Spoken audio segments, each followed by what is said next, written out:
I was impressed with that move you pulled. Bang.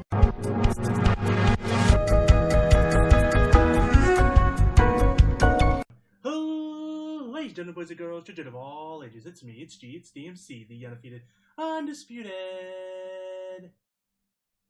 YouTube champion. That's right, it's the Maverick, Mark Daniels. That was a good spin. And welcome to the Smackdown review for July 11th, 2017. And what a show it was. Actually, another good show by WWE this week. That makes 3 in a row. We had a great Balls of Fire pay-per-view, at least I thought. I know some people didn't like it so much because of how Samoa Joe was treated, because he lost to 1F5. And we'll see what happens next week on Raw. I'm excited to see if they do some sort of a screwjob finish on Raw. Either Braun gets involved or whatever, and we have a triple threat or a fatal four-way or just a one-on-one match at SummerSlam. I am excited to see about that, but SmackDown today was pretty good. Nothing really bad happened on the show as far as just turn off the TV. There's some good stuff, and then there was some average stuff. So nothing below average as far as I'm concerned. Another day where I don't have anything to kind of really complain about. So we started things off with AJ Styles celebrating his title win. He won the U.S. title on a house show at a live event in Madison Square Garden. And I thought about doing a separate video for this at one point when it first happened, but I didn't quite do it yet. I didn't really have time to really record that before Great Balls of Fire, so I kind of missed that window there, but I get to kind of talk about it now. I think it's cool that they did that. I know that numbers have been down in all the house shows and live events and stuff, and this is a good way to kind of give people incentive, because now anything can happen, right? The title can change hands at a house show. You don't actually know. I mean, the chance of that happening is pretty slim. If you're me, the chance of that happening anytime soon is very slim. But you never know, right? That gives that kind of that mentality of when you're watching a match, those near falls, they get you just a little bit more, because AJ Styles did win the U.S. title at a house show. So he has a U.S. Open challenge. He talks up John Cena, says that he wants to be a fighting champion for America, and John Cena comes out. And right away, I can kind of tell that they weren't going to do the match. The commentators kept alluding, "Man, this is going to be an awesome match. Can't wait to see this match. That's going to happen. It's going to happen. This match is going to happen." And I'm just like, guys, there's no way after they're building that up that way it's going to happen. And right when it looked like it was going to happen, they get the referee in position. Everyone's getting ready to go. It was little Nature Boy, and didn't happen. Instead, we got Kevin Owens. He came out and was upset that that AJ Styles is trying to open challenge when he should have his rematch. And then Rusev comes out of nowhere and attacks Cena, and then AJ Styles grabs Rusev, throws him out of the ring to kind of help Cena out, and then Kevin Owens attacks AJ Styles, and of course that sets up a tag team match later on. Perfectly fine. I thought this segment was good. This was a really good night, honestly, for me, for AJ Styles and John Cena. I love seeing these two guys together in the ring, whether it's as opponents or as tag team partners, or even just segments where they're kind of talking to each other, because Cena really brings the best out of AJ, in my opinion, and vice versa. You can honestly say that AJ does the same. It just makes AJ Styles seem like a bigger star. I mean, perception's everything. And I remember when they were having that feud for the first time, and AJ Styles beat John Cena, and it kickstarted his whole SmackDown career, in my opinion, when he beat up John Cena. And that really was a starting point in WWE. Of course, I knew AJ Styles was a talented guy. We all did. His matches in New Japan was awesome. Hell, his match with Shinsuke Nakamura is one of my favorite of all time. And I can't wait to relive that through WWE. And of course, his TNA run was great. His WCW run was great too, right? But anyways, AJ Styles, of course, just had the talent. But he would tell you too. He said it in other interviews. I do believe that he wished he would have went into developmental. He wasn't quite ready to be on the main roster in terms of everything that's going on. It's a whole different thing, and it's very overwhelming. But he nailed it, because he's a star, and that's what he does. And I love seeing these two together. It was a good tag team match. We'll talk about that when we get to the main event. So the first official match of the night was Jinder Mahal, the modern day Maharaja. I think I messed that up a little bit. The modern day Maharaja. There we go. I had emphasis the on the Maharaja. And then we had the Perfect 10, Ty Dillinger. And it wasn't a very special match. In fact, I didn't think this was good or bad. I didn't use this as a strike against SmackDown, because it was fine. You got to have these kind of matches for Jinder. However, Do we really need to sacrifice Ty Dillinger for that? I mean, I don't know who else they could really use. They could use Sin Cara. Sin Cara, he's on SmackDown, right? Why not just have Jinder Mahal beat up Sin Cara if you're just going to have someone lose to him? I mean, Ty Dillinger had some momentum. He wasn't on the show every week, but he had momentum. I think he was undefeated on SmackDown, if I'm being honest. He's beaten Aiden English a billion times. But that's okay. It doesn't hurt Ty Dillinger that much, really. He lost to the WWE champion. Nothing wrong there. Jinder Mahal won with the Colossus. And he said that next week he's bringing the Punjabi prison match. So I guess we'll see that next week, a tease for the pay-per-view. It's perfect. It makes perfect sense for them to have it there and to use that to build towards their pay-per-view match that would be happening in just a few days after that. So I think Battleground is going to be good. I think I'm going to enjoy the show personally, and we'll talk about that in a second. So now we have Xavier Woods versus Jey Uso, second match, and I actually thought this was good. I gave it a +1 or positive mark, however you want to call it, and it was a quick match. But what I liked was Xavier Woods flying elbows. So to kind of paint the picture, if you didn't watch SmackDown, so Jey Uso's caught up in the ropes, right? And Xavier Woods gets on the turnbuckle, then springboards off the ropes into an elbow drop ball. Jey Uso's still hanging there. I thought that was pretty cool, and he won with that. So I don't know if that's his new finish. I don't know what's going on with that, but I thought it was pretty cool, and it's a good way to build towards their tag team title match at Battleground, which will be a good match. In fact, their match at the last SmackDown pay-per-view, I forget what it was. Was it Backlash? Was that the last one? No, it was Money in the Bank. The Money in the Bank match was awesome, minus the shitty end, but the shitty finish. But you know what? That's how you build to the next match, and I knew that. That's perfectly fine for me. But I'm glad that these guys are gonna have another great match. And during this match, though, the New Day got involved, and so did Jimmy Uso. They got thrown out by Little Nate, the referee, and that was that. Then we had Shane backstage. Naomi wanted to know who she was defending her title against, and this brought in Becky Lynch, Charlotte, Natalya, Lana, and Tamina. And they basically got told, okay, you know what we're going to do? We're going to have a fatal 5-way match. We're going to have all 5 of you women in the match. I don't know if he said it was elimination or not. I don't think he did. But I'm pretty sure it's just a fatal. Oh, no, I did type it down. 5-way elimination match at Battleground. So it is going to be an elimination match. That should be pretty good. I wonder who's going to win. If I had to guess, I'm going to guess Charlotte. I think Charlotte versus Naomi is a big match, and you can have that at SummerSlam. Naomi versus Becky would be fine. Naomi versus any of these women besides Lana and maybe Tamina should be pretty solid. So there's 3 good choices in this match. And, of course, Carmella then shows up with their Money in the Bank briefcase. And Shane was like, you can cash that in whenever you want, right? She's like, yeah. I have a letter from my attorney for getting James Ellsworth back on the show. And Shane looks at it, he reads it, and he rips it up and says, nope. Daniel Bryan's statement, it stands. He's still suspended. And Carmella was pissed. So I don't know what's going to happen with James Ellsworth. I actually missed him on the show. I enjoy it. I know some people hate James Ellsworth, but honestly, I really find him entertaining. I find that he does his role perfectly. He goes out there, he's just an annoying, kind of a cuck of a man, really, because, how many times has he said, my girlfriend? And she's like, no, I'm not your girlfriend, dude. So it's kind of funny. It's really funny, and he's great. I like James Ellsworth. I think he's very entertaining. I don't think he's a credible contender for anything, but I think he's hilarious. He makes me laugh, So that's, to me, if he can make me laugh, I'm sold. That's just how it is. I like to laugh, even in wrestling. I know some people don't think that jokes or comedy is. I don't think there's a place for that in wrestling. I do.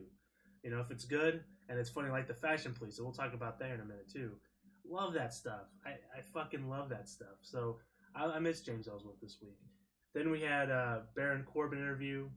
Baron Corbin said something along the lines of, it's going to be sayonara, Nakamura. I actually kind of chuckled a little, like, that was really bad. That was such a lame little joke there. But it led into a really good segment. I really like this, too. Could possibly be my favorite segment of the night. No, scratch that. It was the Fashion Police, but we'll get to that in a minute. So we had Baron Corbin versus Shinsuke Nakamura. It was supposed to happen. And Baron Corbin comes out, Shinsuke's already in the ring. Shinsuke immediately leaves the ring and starts going after Baron Corbin. That's awesome. I'm glad they did that. One thing I can't stand, it kind of takes away from it a little bit, is especially if something happened like Baron Corbin attacked Shinsuke, right? How silly is it that, he attacks Shinsuke from behind, they have this brawl backstage, and then Baron Corbin comes to the ring, Shinsuke lets it happen, they ring the bell, and then all of a sudden they lock up. this dude beats you. You know, this dude attacked you from behind. You know, and I'm glad he just went out there and they started wailing at each other. They went out into the crowd a little bit, came back out. People started breaking them up. Nakamura gets in the ring, does his "come on" thing. It was, and of course Corbin walked away like the pussy heel he is. I enjoyed it, and I'm looking forward to their match at Battleground. Then we had Cena and AJ talk backstage. Cena talked AJ Styles up quite a bit, said he's earned his respect, and most people, if they do these open challenges, they would wait for a day that I'm not here. And AJ Styles basically said, I want you to be, I did this especially for you. We have unfinished business. Last time you beat me, and I haven't forgiven you for that yet. And John Cena talked him up and says, you know what? We'll handle our business for that later. But for now, tonight we have a tag team match, and I want you to know I got your back. And AJ says, well, I had yours earlier. So it was good stuff. I really enjoy, for me, one thing that I love in professional wrestling is when someone, it really builds somebody up, in my opinion. When someone as, what's the word I'm looking for? Not really as big as Cena is, right? Like a star like Cena. When they talk somebody up and they say that they have the respect, it really elevates them, in my opinion. One of my favorite moments in wrestling history ever. When I was a kid, there was a match between The Undertaker and Jeff Hardy. Now, at the time, Jeff Hardy was my all-time favorite wrestler, was for a very long time, and still one of my favorites. Love Jeff Hardy, but he was my favorite for a long time. And they had this ladder match. And I'm sure if you've seen it, you know exactly where I'm about to go with this. If you haven't, just hear me out for a second. So they had this grueling ladder match. And, of course, Jeff Hardy is notorious for his ladder matches. Undertaker wins. He beat up Jeff Hardy pretty bad. He starts walking out of there with the title belt. And Jeff Hardy, barely crawling, grabs a microphone and says, I'm not finished yet, or something like that. He goes, I'm not done. I'm not down yet. And Undertaker gets pissed, walks into the ring, picks Jeff Hardy up, and kind of like nods his head and raises his hand and drops his hand, and Jeff Hardy falls to the ground. It was a cool moment. So when they do things like that, I think it's really cool. Definitely can elevate other people that way. Makes them seem like a bigger star. So then we had another tag team match here. Not another, but this is the first of two tag team matches tonight. We had Becky and Charlotte versus Natalya and Tamina. This match was set up when they were talking about the Fatal 5-Way in the back. During this match, Lana came out, which I was kind of surprised. Anyways, the first thing I noticed when Tamina and Natalya came, I was like, why isn't Lana out there? Isn't Tamina her girl all of a sudden? Like, aren't they buddies now? But Lana came out, and one thing I will say though, the crowd was pretty hot for this match. It was a good match. I actually did enjoy this match quite a bit. I gave it a +1 or whatever you want to call it. What I do is I just mark if I liked it or not, and I liked it. I don't really grade Raws or SmackDown. I do grade pay-per-views though. But this was a good tag team match. Lana came out, distracted Charlotte. Charlotte got distracted, got hit with a super kick by Tamina, and then Tamina won the match for Natalya. And then we got to hear the great music, the Ta-mi-na. Me. In fact, that's how I wrote it in my outline here. I just put Ta-mi-na in all caps. Then we have Maria Kanellis looking for Sami Zayn, and she knocks on the men's locker room, and Chad Gable opens the door and he's like, yeah. And she's like, is Sami Zayn in there? And kind of looks in there and he's like, nope, he's not in here. And then she's like, oh, if you see him, let me know. I'm looking for him. He kind of does his face like, nah, I'm not gonna tell her. But then, which kind of like defeated that whole segment because literally, after the commercial break, they come back and Sami's looking for them, and they want an apology. They said that he owes them an apology. He says, "Look, I've already apologized to you guys twice. I don't even know why I'm apologizing for you at this point. I'm not going to apologize." At this point, he asks Mike. He's like, "What do you even do here? Like, Mike, do you even compete here? Do you work here? Like, why are you here?" I actually popped for that a little bit. After that, Maria slapped the living shit out of Sami Zayn. Like, whew. He may not be able to eat solid foods for a week. And then Mike Kanellis, I always accidentally call him Bennett, but I caught myself that time. Kanellis breaks a vase over his head and leaves Sami Zayn there. It was pretty brutal spot. Obviously, these two are going to face each other probably at Battleground. Should be a good match as far as like in-ring stuff. I was never really a fan of Mike Bennett on the Indies. I never really hated the guy. I wasn't a huge fan. I know there's a lot of people like, oh, Mike Bennett, man, he's the next big thing. He's this, he's that. And I just never really saw that. Still don't see it really, but he does put on decent matches. He's not like one of the best wrestlers in the world. He's not on AJ's level at all. but he's pretty good. He puts on a good match, and him and Sammy should be able to tear it up and have a really good match. I'm looking forward to that, actually, and this is going to be his in-ring debut in WWE. Period. He didn't wrestle NXT or anything. This is his first match in WWE. Period. And this is kind of a make or break for Mike. I'm glad they put him in the ring with Sammy. Had they put him in the ring with with Sin Cara or something, I don't think it would have been as effective. I think this is a good spot for him. And who knows? He may change my mind. He may make me into a believer, and if he does, I'm willing to admit that. I don't hate the guy. I'm just not big on him. Just like I'm not like a huge fan of Michael Elgin, right? That was another one. These two guys were the two that come to my mind where people were like, "Oh, this guy's so good." I'm like, he's not really. But Mike, just I guess I don't like guys named Mike. Actually, my best friend's name is Mike. Funny story. But Mike Elgin does put on good matches. His match with Kenny Omega at the G1, so good. Anyways, moving on. I went on a tangent there. Then we have the Fashion Files, and this was hilarious. So at first they come out and they like have this like really cheesy intro, and at first I was like, are they doing like a Brokeback Mountain thing? But then it turned into the Texas Walker Ranger. Texas Walker Ranger. I'm not saying that right. I know I'm not. It's the show with Chuck Norris, and I can't think of the actual name. It's like Texas, whatever, Walker Texas Ranger, Walker Texas Rangers. That's what it is. It used to come on after Raw all the time back in the day. Anyways, they did a little parody thing with that intro.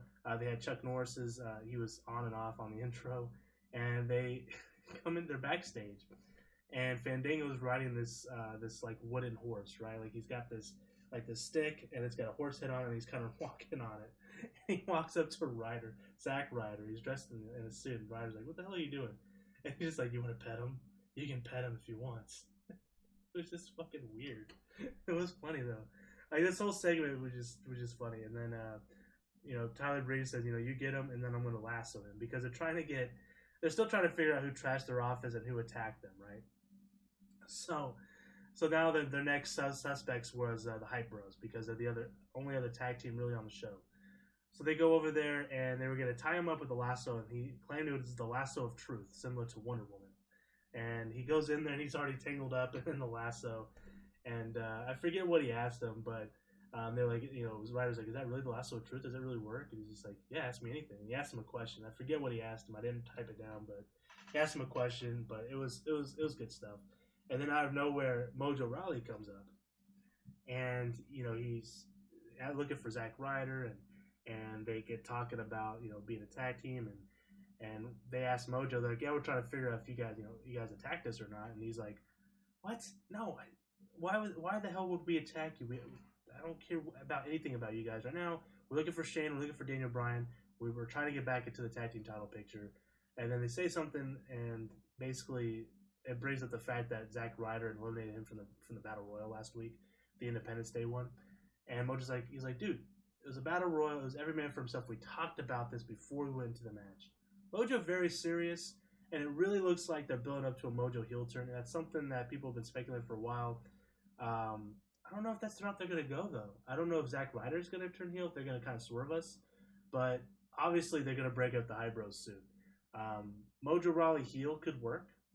I think he would have to ditch the whole hype thing. I don't know what he would do. But I actually liked him in this segment. He was very serious. He was down to business, and he wanted to get back into contention for championship gold. And I actually kind of dug that. I like it much more than his hype bro thing, if I'm being honest. And then after that, the horse went missing, the little horse on a pole. And they looked at each other, and they were like, "Ghosts, aliens, ghost aliens." And then they showed a little thing for the Fashion X-Files. Day 1 is H. It was good stuff. This is definitely my favorite segment of the night. I was cracking up the entire time. I probably didn't do it justice. If you didn't see this, you'd have to watch it for yourselves. It was good stuff. Then we had the main event. It was Rusev and Kevin Owens versus John Cena and AJ Styles. Very fun tag team match. It ended with Cena hitting the attitude adjustment on Owens for the win. I'm sure that rubbed a lot of people the wrong way, that Owens took the pin there. But honestly, you can't really have Rusev take the pin here, because this is like his first match. This is literally his first match since coming back, I think, unless he wrestled last week. I don't remember him wrestling last week. And Kevin Owens, he could take a loss. It's not a big deal. And hell, he may win that U.S. title at Battleground. I don't know. But Plus, I do think Cena's winning that match against Rusev. I don't think there's any way he's not, especially after we was talking about on Talking Smack, and we'll get to that because we're going to talk about Talking Smack right now. So there wasn't a whole lot to Talking Smack, really. The Usos were on there first, and they were entertaining. They were fun. They kind of talked about the battle rap for a while, and then Shane and them kind of joked around for a bit, and they kind of poked fun at Renee. Nothing was really said that was that significant. And then Sami Zayn came out there. He was icing his neck because obviously he got hit with the flower vase. Shane kind of insulted. He didn't really do it like, obviously this, it's a TV show, but he kind of insulted Sami Zayn a little bit. He said that, even though I don't mean to bring this up, I know because I know you got hit in the head with the vase and everything, but that line Maria delivered to you was pretty good, and it was something about "Isn't love painful?" Something like that. Anyways, Sami Zayn was like, he's like, you like the line? I got hit in the head with the vase, and they kind of just talked back and forth for a bit, and it was, they kind of apologized, like, he's like, I'm just hot, I didn't mean to, he was like, no, it's fine, I didn't mean to insult you. He's like, you didn't insult me, I'm just hot right now, get hit in the head with the vase. But anyways, then we had John Cena come on. This is probably the most, the best part of the Talking Smack show. Cena was out there and talked about, I didn't realize this, but I guess Battleground is being Philadelphia, and he talked about how that's like the birthplace of America, which is true, and he was talking about how, winning this match is very important to him. If he loses this match, and he has the Bulgaria flag waved over him in Philadelphia, that's he says I can't afford that to happen. I would be letting America down. He's like, nothing against Bulgaria. I like Bulgaria just fine, but I'm a proud patriot. I'm a proud American, and just kind of went on that spiel for a while, and then talked about how and this is good stuff. This is stuff that really makes me really respect a guy like him. I know a lot of people might hate me for saying that, but it's true. I mean, if you take a step back, just think about what this guy does for this company. And they were talking to him. You could tell Talking Smack is very unscripted for the most part, and they really just kind of just go out there and talk. And it's very entertaining, honestly. If you don't watch Talking Smack, I definitely advise you to check it out. It's one of my favorite shows of the week because you get to see these guys kind of be themselves. Something you don't really see because they script them so much. Makes these people a lot more likable. And I firmly believe if you watch these shows, like if you watch the ones with Jinder before he won the title, you came out of that just really rooting for the guy. And this is before he even had a chance for the WWE title. You're like, man, this guy's working his ass off. And I know that all these guys do. And Cena was talking about how, he loves the WWE and he hates the fact that he has all these opportunities outside. He loves doing what he does, but he hates being away from the WWE. He hates the fact that, he can't be in two places at once. He tries his hardest to do anything. He even mentioned he came from Sydney, like this morning he was in Sydney last night in Australia, and he came back today so he could be on SmackDown. This guy is nonstop grinding. Like, it's crazy. And he's been doing it for over a decade. So there's a lot of respect there, And I think his in-ring work has gotten a lot better, too, over the years. Absolutely. But I really think the Cena hate by now is just kind of, it's almost like a running gag. Like, it's almost just to be a part of the show. I don't feel like people really hate him as much as they used to. When they hear the Cena, let's go see the Cena sucks. I don't think they really think he does. I think they're just kind of going with it, because they've been doing it for so long. The Roman Reigns thing I think is a little bit different, but this, to me, I think it's just part of the show at this point. I mean, because how can you hate the guy? I mean, he's not even in the main picture really. He's been away from that main event spot for a while. I know he won the WWE title this year, his 16th one, but he only held it for a month, right? He only held it for a month, and then he gave it to Bray Wyatt. I mean, not such a bad guy, He really put AJ over before he left for whatever he was doing, that filming. But yeah, he really just said he hates, going out there, but it's a great opportunity. He gets to he feels like the more he does outside of WWE, the bigger it makes WWE. It reaches WWE to more audiences, which is true. The Rock has done the same too, but Cena says, he's always going to love this, and he can see that. He can see the sunset, and his. He's not saying, he made it clear. I'm not saying I'm done, but I can see the sun setting, and every match, every moment, I'm just one day closer, and I'm just trying to make the most of it. I'm gonna be the best I can be every single night. So he said that makes me dangerous. So everyone who just comes in here half-ass, you're not gonna stand a chance, and there's some truth to that. But anyways, the best part of this whole show, this is the ending. So Cena's kind of sitting there, and there's a coffee cup. They have coffee cups on the Renee and Shane do. And he's like, what is that? He's like, I just take a quick drink of this. And he takes a drink of Shane's drink and spits it out. He's like, what is that? He's like, I heard you told me that was vodka, that you drink straight vodka. Is that 7-Up? And Shane was like, no, that's not. He's like, is that Mountain Dew? Seriously, what is that? Is that Sprite? And Shane's just like, no. He's like, that's straight moonshine. And Cena's like, that's not moonshine. He's like, yeah, it is. And then he looks to the camera. Cena does like, no, it's not. It's not moonshine. And Cena's like, you have to see it. Anyways, it was good stuff. I enjoyed talking Smack. Smackdown was good. 3 for 3 this week. If I had to compare the shows, because I know a lot of people do, there's a lot of people on Team SmackDown. There are some that are Team Raw and Pro Raw. Everything SmackDown does sucks. Everything Raw does sucks. They can't, like both shows. If I did have to pick one over the other, I do think Raw was the better show this week. But a lot of that has to do with the fact that you had Brock Lesnar on there, that awesome showdown with Samoa Joe and Brock and Roman. It was a very major deal. It felt like a big deal. But this is a really good show, too. I take nothing away from this show. Last night I said there was nothing negative on the show. There's very few minor things. Same to be said on this show. I didn't really hate anything on this show. The only thing, like I said, that to me wasn't really that exciting was probably the Jinder Mahal Ty Dillinger match. And it wasn't even a bad match, honestly. It was just nothing special. It was just a quick expedition. And so was Xavier Woods and Jey Uso, but I enjoyed a lot of the antics. And again, the elbow drop was pretty cool. I've never seen Xavier Woods pull something off like that in a one-on-one. He doesn't wrestle one-on-one that often, but he's good. I think Xavier Woods is a little underrated. I mentioned this before, not on this channel, obviously, because it's relatively new, but on my old channel, I've mentioned that Xavier Woods is kind of underrated. He's really good. I could definitely see him getting a run if the New Day ever does break up, and they will. Everything does. But I could definitely see Xavier Woods having a run with the mid-card title. Who knows? I'd be down with that. I think Xavier Woods as U.S. champion or Intercontinental champion could be pretty entertaining. The guy's great. The guy's charismatic as all hell, and guy can go in the ring, man. He's very underrated. I think some people sleep on Xavier Woods, so don't be surprised if in the next couple of years he has a pretty good, solid singles run. I'm not saying he's going to be WWE champion. I'm not saying that's impossible either. It's very possible that he could, but I think we could see a good singles run from him in the future, though. But anyways, guys, that was SmackDown. That was Talking Smack. Tomorrow, I'm gonna watch 205 Live and NXT tomorrow. I didn't watch 205 Live yet today. I've been kind of busy. I just got done watching SmackDown. It's about 3 in the morning now as I'm recording this. I watched SmackDown probably a couple hours ago.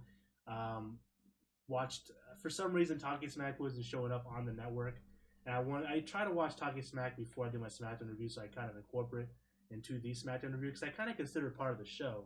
And I kind of hate the fact that they have 205 Live right after SmackDown instead of Talking Smack. To me, it kind of kills some of the momentum of it, but I try to watch both. Finally, I was able to find it on the WWE Network. I don't know why.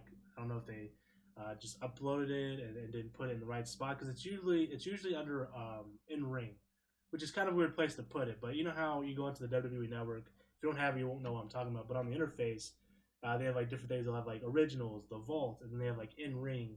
And in ring is usually where they have Talking Smack, but it wasn't in there. I had to go to the schedule and click on one that they're going to repeat later on their broadcast, and it finally took me to it. So then I watched it when I had time, and here we are. So, but anyways, guys, that was SmackDown Talking Smack. I am the Maverick Mark Daniels. Tomorrow, like I said, 205 Live NXT. And until next time, I bid you farewell. Peace. And ta me na. One love.